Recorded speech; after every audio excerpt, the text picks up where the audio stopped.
Weird Al Yankovic. If you don't know who that is, well, Greetings. This is Weird Al Yankovic. now that you're up to speed, let's begin. There's a lot of us diehard fans out there. A lot. Many of us traveled to multiple concerts of his on each tour. Some have very extensive collections that I swear they need massive storage units for. And some go to freakish extremes. Look at this full back tattoo. Yeah, that's a thing that exists and something I would never do. But I do travel to his concerts, and I do have a pretty unique collection that I consider to be a unique form of Weird Al stamp collecting. Now, I obviously can't speak for every fan as to why they're such a huge fan, but I sure can draw from my own experiences. So let's jump into the world of Weird Al's rabid fanbase. So what's the deal with this Weird Al guy? Why does he have such a following? Is it the 40 plus years he's been making song parodies and originals? Is it the wildly energetic concert tours he's known for? Or perhaps it's his children's books? Or his Saturday morning kids show? Or his films UHF and 8-time Emmy nominated Weird the Al Yankovic Story? Well, it's all those things. The man is unstoppable. There have been multiple conventions all about Al produced by fans over the years. First, there was Alcon produced by Amanda Cohen, who you may recognize from Lovejoy's video Portrait of a Blank Slate, directed by Ted Nivison, who I would say dropped the ball and didn't feature her enough in the video. Let's be honest, Ted. Missed opportunity on your part. You screwed up, okay? How dare you? Anyway, there were 3 conventions under the Alcon brand. First, there was Alcon 98 on June 13th, 1998 in Evanston, Illinois. Then Alcon 2000 on May 20th in, you guessed it, the year 2000, this time in Grove Village, Illinois. And then there was Alcon 3 on April 26th and 27th, again in Grove Village, Illinois. And I was too young to go to these, but I've seen video footage and boy, does it look like a great time. There was lip sync contest, costume contest, auctions containing items from the archives, including these Hawaiian shirts. Blair Freeman, you're on my hit list. Do you know who I am? And an ongoing tradition at these is Al's drummer, John Bermuda Schwartz, would give a presentation showing rare, unseen videos from the archives. A lot of them being clips from old concerts, album photo shoots, or music video outtakes. The list goes on. But perhaps the biggest surprise in Alcon history happened at the end of Bermuda's presentation at the first convention. He showed a video of Al apologizing that he couldn't be there and that he really wished he could have made it. And then after a long pause, he confesses, who am I kidding? I'm not that busy. Al walks on the stage from behind the screen and the crowd goes wild. It's so fun. Bermuda was the only one that knew Al was going to be there. Not even Amanda knew. And as you can see, she's floored. Literally. The itinerary for the rest of the day had to be revamped completely on the spot, and Amanda handled it like a champ. And this was also right after Al had LASIK surgery, so he didn't need to wear glasses anymore, but he wore a fake pair just because he thought the fans wanted to see the classic Al look. So basically, Al cosplayed as himself. Paul Rudd's got nothing on this. A guy named Mike Hoffman recorded this footage from the convention, and he was also the technical director. And him and Amanda also produced a certain documentary that I'll talk about in a minute. Now on to Alcon 2000. I don't have any video footage from this one, but what I know about it is there was a demented prom that sounds super freaking majestic, and Barry Hansen, aka Dr. Demento, well, he was the guest of honor, and there was a special showing of Behind the Dementia, a documentary about him that Amanda and Mike put together. The whole thing was made as a surprise for Barry at the convention, celebrating the 30th anniversary of the Dr. Demento show, and it was done in the style of a Behind the Music special. Al was interviewed for the documentary, and his portions even look identical to his episode of Behind the Music. And while I was talking to Mike in preparation for this video, he shared some stories about the film's production that I'd like to share. When they showed up to record Barry's interview for it, they kind of had to fit to him a little bit to keep it a surprise. They told him that it was just going to be a video to set up his presentation at the convention, which was very sneaky on their part. Sneaky, sneaky, sir. And post-production had to be completed within just a few weeks in order to be ready in time. And it had its own share of challenges. For instance, while the film was being edited, Mike was also moving into a new place. And on moving day, Amanda helped set up his editing station. And they had about 2 weeks to finish editing, so Amanda basically lived on his futon next to his computer until editing was complete. A fun fact that Mike shared to illustrate just how down to the wire production was on this. If you look at the interview segment for Emo Phillips, you'll notice that the CD rack is only partially full. And that was recorded in Mike's living room, and he was still setting up the new place. Otherwise, he said the CD rack would be completely full. In another shot, it shows a computer screen with Final Cut open, showing the project for the film in progress. This was the last piece they shot for the documentary at 3 o'clock in the morning the weekend before before the convention. The edit was complete with only a couple days to spare, and Mike ran the master tape all the way across town to a production house where 100 VHS copies were made. And the day before the convention, Mike and Amanda hand-applied labels to each of the white boxes that the tapes came in. They mailed off copies to each participant of the film, and the rest were sold at Alcon. Later on, a version of the film called the Special Edition was made, where Mike remixed the sound to include the genuine audience reaction from Alcon, as well as Dr. Demento's reaction of the film after he first saw it. Well, if the plane goes down on my way to Columbus for my next stop, I'll die happy. And if you're interested in seeing the film, Mike Hoffman graciously uploaded it to his YouTube channel, and I'll leave a link to it below. And speaking of fan-made films, this seems like a good place to plug Showgals, an upcoming film produced by Jeff Nucera, or as we know him, UH Jeff. The film showcases the world's one and only Weird Al burlesque troupe, Tight and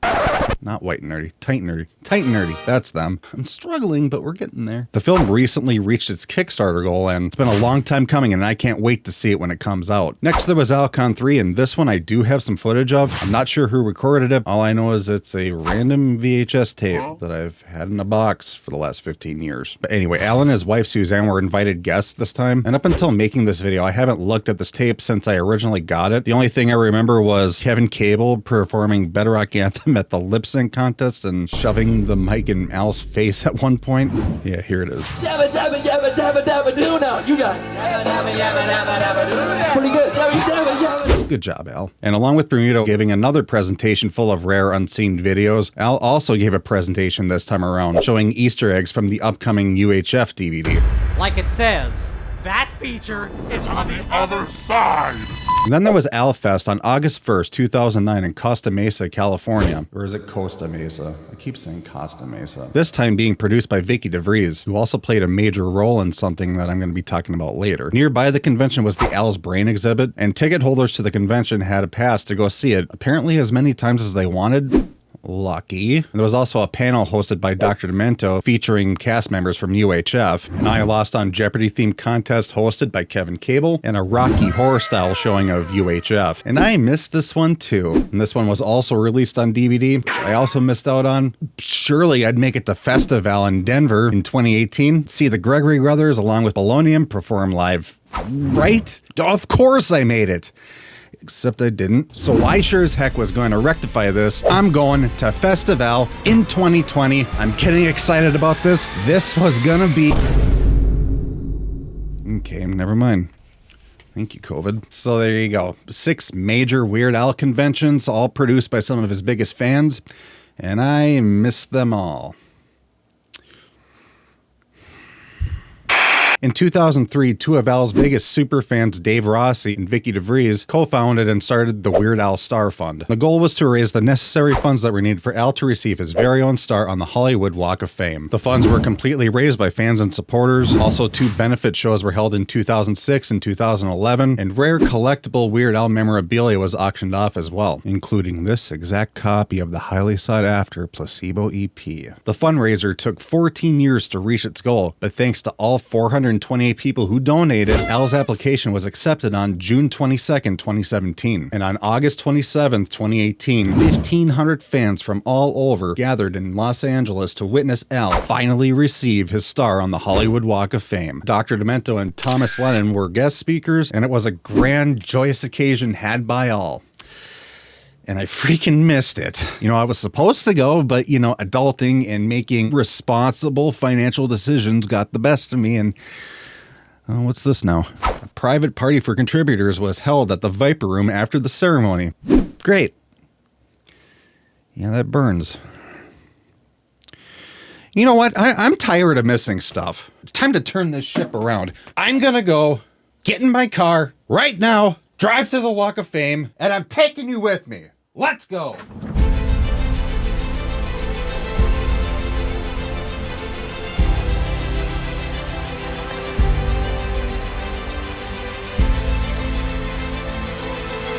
All right, let's go find this thing. Wow, there's a lot of these.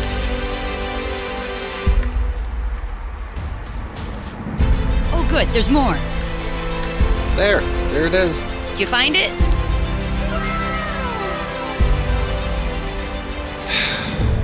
All right, let's go home.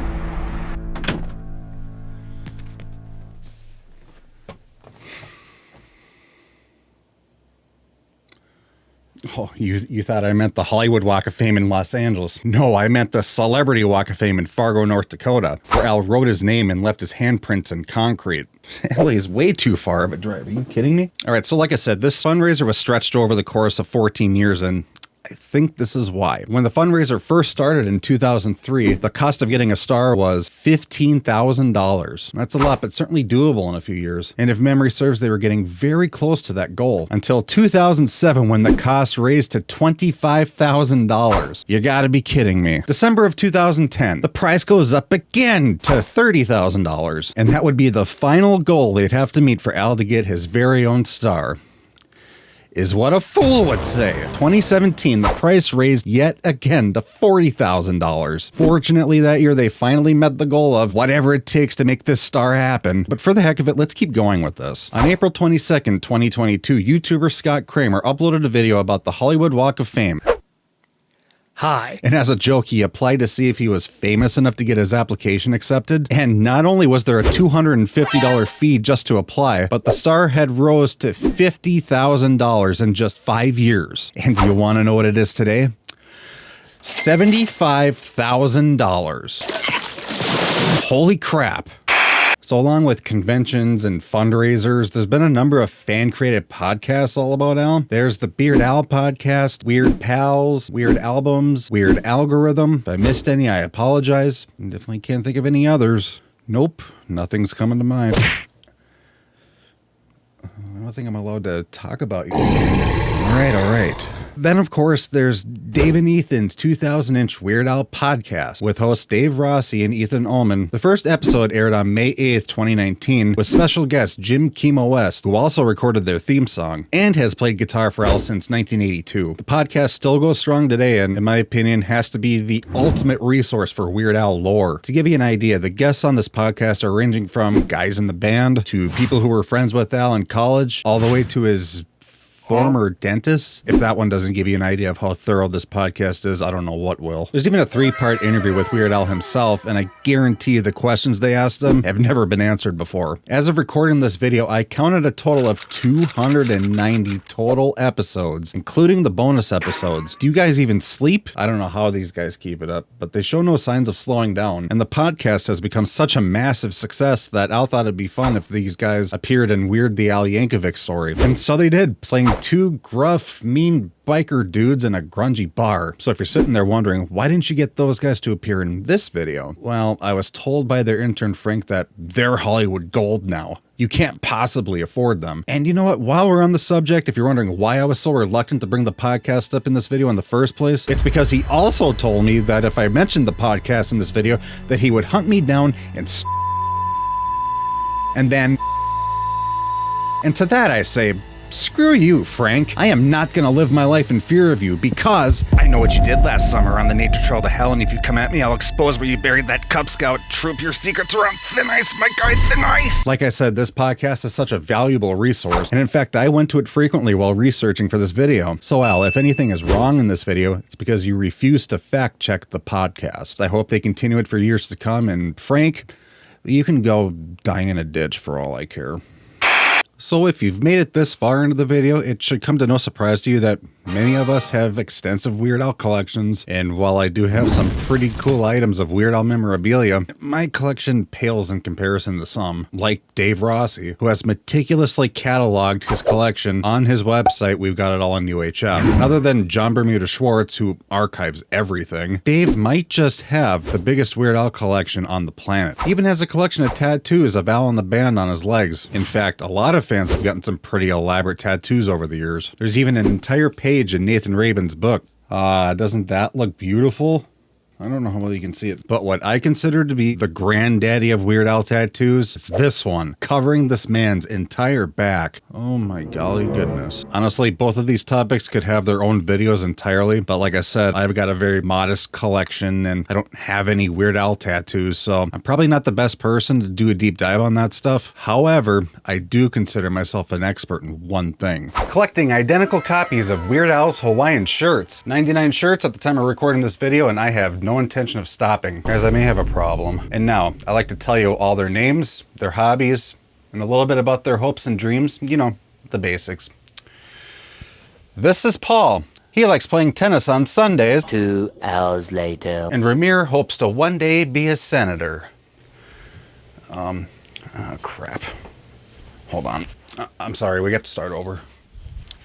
This is Paul. This all started back in 2008 during the Straight Outta Linwood tour with this shirt. Y'all remember the old World of Weird Al Yankovic forum? Well, a fan posted a link to where you could buy it there, and I thought, oh, that's fun. I'll get it. He wears it during Albuquerque? Sure, why not? And I continued to wear it to concerts through 2011. Then at some point I found... I just saw you. There, I found it. But then at some point during the Alpocalypse tour, I found this shirt, which he was wearing on tour at the time. Easy buy right there, and I thought, a few more of these would be really cool. And then get up there. Come on, no. And then I found, oh, it's right there, cool. This one from the Bad Hair Day album. And after I found this one, I just became addicted. I never stopped. All right, get back up there. I just really love Hawaiian shirts. And if I'm being honest, it originates from being a huge Ace Ventura fan when I was a kid. So when I was first getting into Al's music, I'd be looking at all the pictures in the album booklets and just wishing I could buy those shirts somewhere. So it was just always something about him that I always pay close attention to, and obviously I still do. And so a couple years ago, I decided, COVID's a thing, I'm bored, I should make an Instagram page and put them all on display. And I guess it solidified my reputation of being the Weird Al Hawaiian shirt expert among the fans. Heck, a new development is fans sending me their Hawaiian shirts they no longer want. It finally happened. People are sending me shirts they no longer want to add to my collection, and I am so happy about this. I don't know if the guy wants to be doxxed or not, but I'll say it. It was Dave. All right, there we go. So apparently Dave has worn this at Weird Al shows. And there's another one in here. Ooh, this one's nice and blue. Now, you know what I should do? I should track down another one, give that one to Al, so that Dave can go, ah, that one could have been part of my Al collection.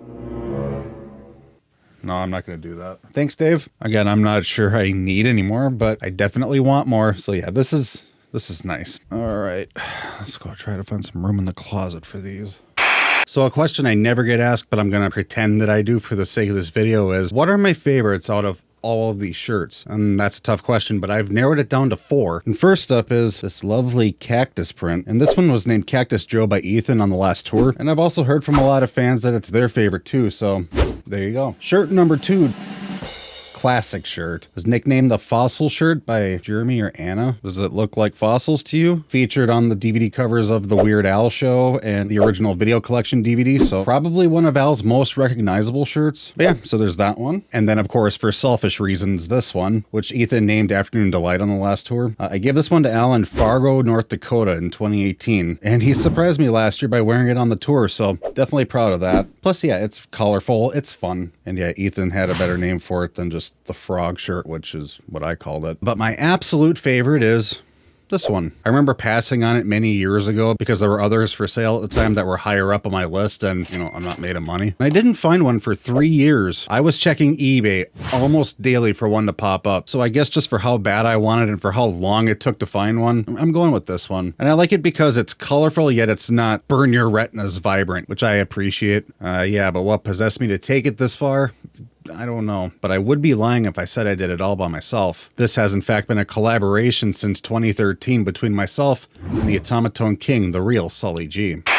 Hey everyone, my name is Gavan, also known as The Real Sully G, also known as just Sully, and also known as, back in the day of the Weird Al forums, Muppet Boy 09. Now back in 2013, after attending many Weird Al concerts, I became enamored with this one shirt he was wearing. It was a rainbow patterned Hawaiian shirt, and as soon as I saw it, I was like, I want that shirt. Now, at the time, I assumed it was just probably some generic shirt you'd get at like Walmart or Target, but to get a better answer, I created a thread on the Weird Al forum pages asking, hey, does anyone have any leads on what this shirt might be? Now, in the tiny bit of research I did looking for this shirt, I did find a photo of another Weird Al fan wearing that shirt, so at the very least, I knew that 2 of them existed in this world. And very quickly, someone on the Weird Al forum pages said, hey, you're thinking of Yank27, aren't you? They linked to a Twitter account run by some guy named Jared, and sure enough, there was the photo I had seen, and there was the shirt I was looking for. So I shot this Yank27 a private message on the Weird Al forums, and Jared told me the shirt that I was looking for was made by a company called Jams World, and it was part of their 30th anniversary collection. Also, full disclosure, I'm filming this at the same time that Jared's filming his section, so I have not seen what he's recorded or what he's gonna say, so I might be saying a lot of stuff you already heard 5 minutes ago.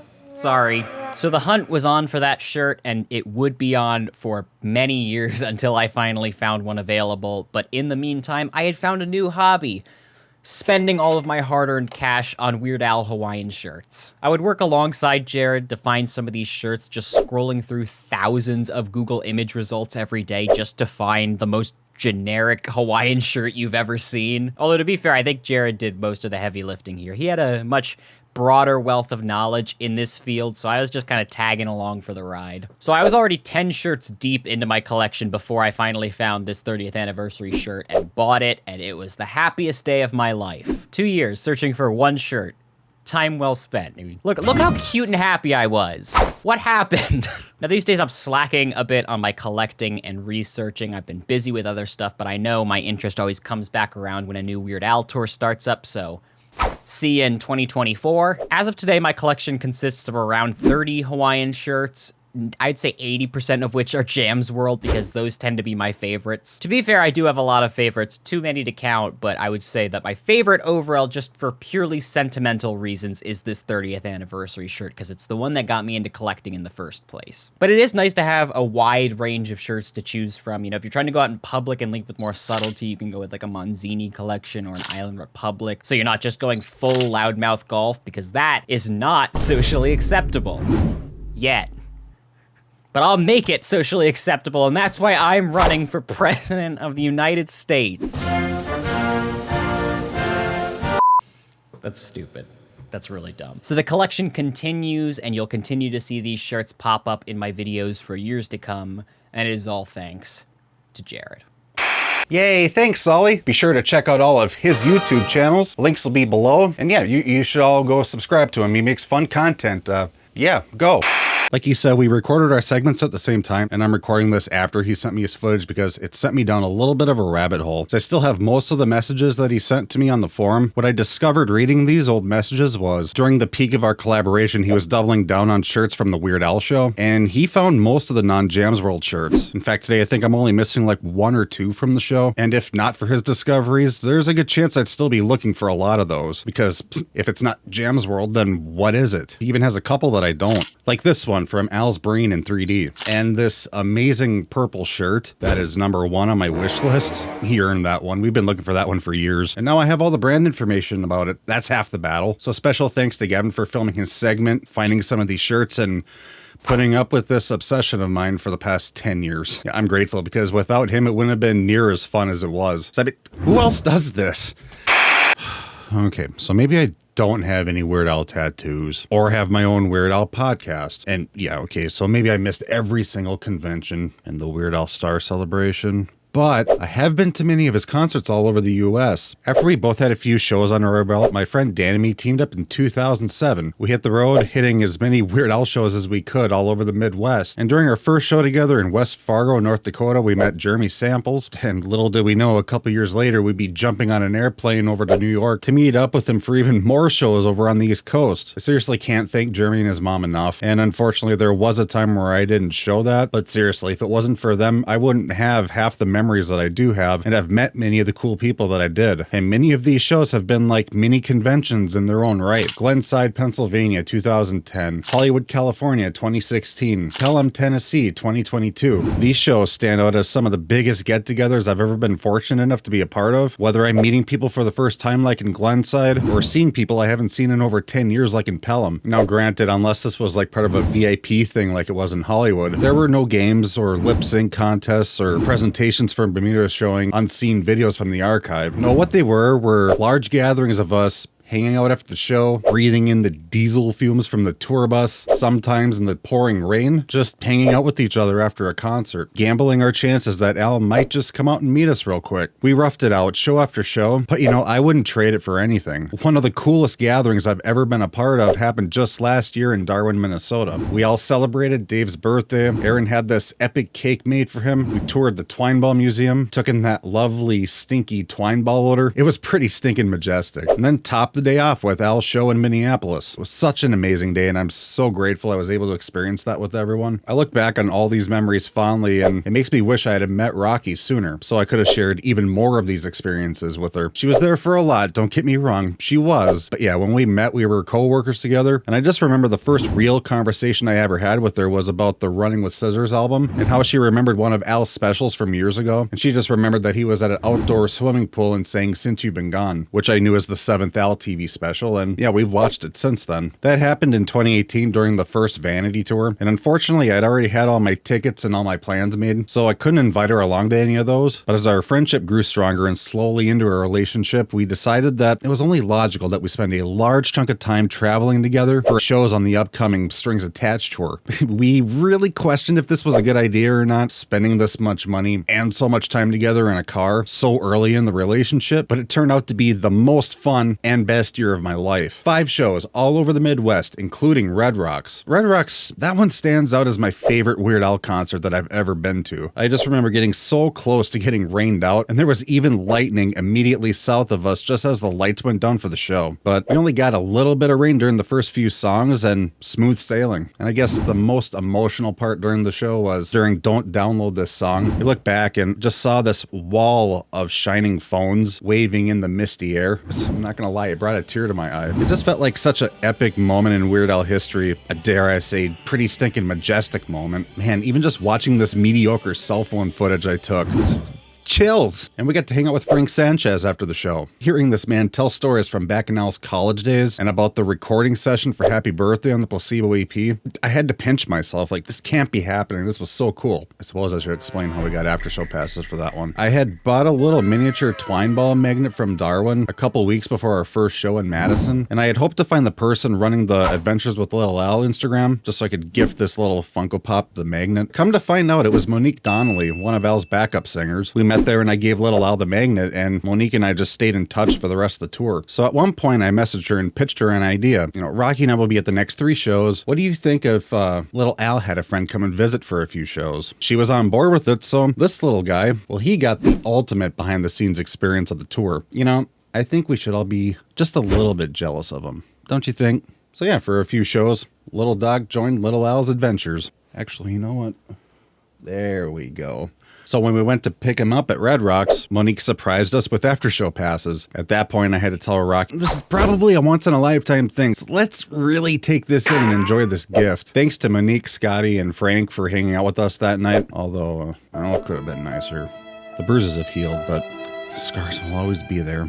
Yeah, I just love it here. You all have treated me so well. It's just made me feel like part of this giant extended family. It's crazy. I'm such a reserved introvert and have crazy social anxiety, and meeting and talking to new people has always been a chore for me. But I don't really feel that way at these shows. Okay, large crowds are nerve-wracking regardless. But at a Weird Al show, I feel like I'm with my people and can handle the crowds and claustrophobia 10 times better than any other situation. I mean, hell, the VIP party in Hollywood 2016. Yeah, I was up there, boneless boy dancing to Polka Your Eyes Out in a Weird Al cosplay. Guys, I don't do stuff like that in front of people. I almost didn't even go through with that cosplay the last minute. I was just so nervous about showing up like that. But yet, there it is. It happened. Part of that may have been those gin and tonics. Then in 2018, Fargo, North Dakota, JW called me out and insisted on me playing Weird Al Jeopardy.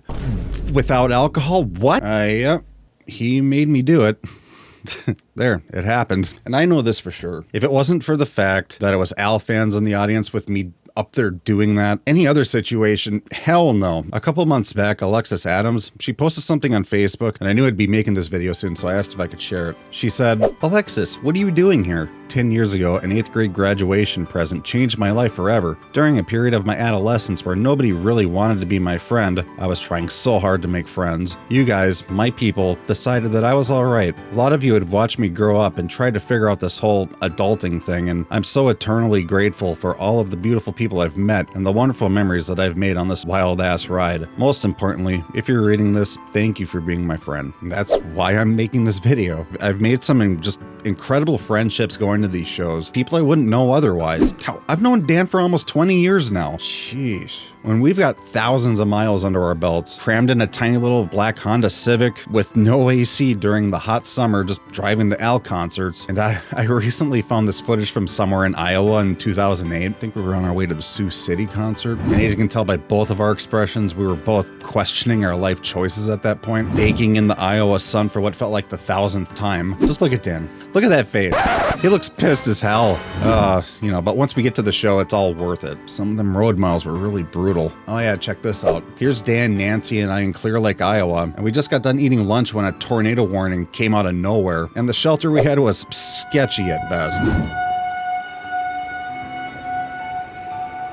So yeah, I almost died with these people. So whenever I get asked sarcastically, how can you possibly be such a big fan of Weird Al? And I tell them, well, it's not just about going to the concert and seeing the greatest band in the world fronted by one of the most kind and humble people on the face of the planet. No, it's equally just as much being surrounded by the people that come to see these guys play. And this video is my way of saying thanks to all of you, and also shining some light on some of the huge accomplishments Al fans have achieved over the years. This is such an important part of my life, and in a world that's filled with a lot of negativity just constantly being thrown in our faces, it's a really great feeling to be a part of a group of people where the only rules are be kind to one another and have a great time.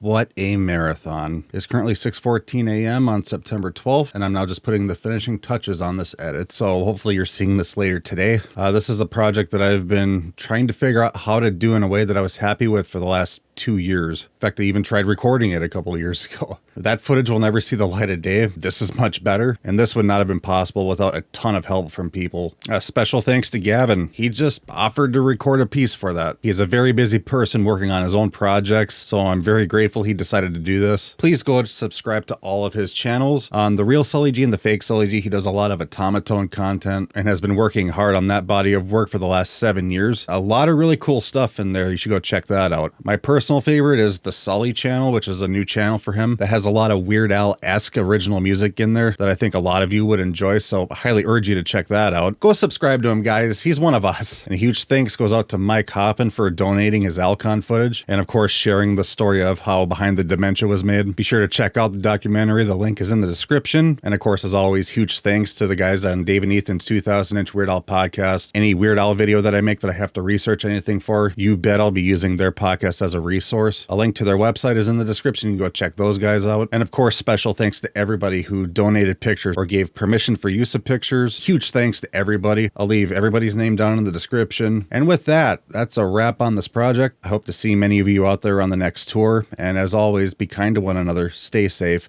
and hey, that's my line. How dare you? Like and subscribe, all the things, and I'll see you in the next video.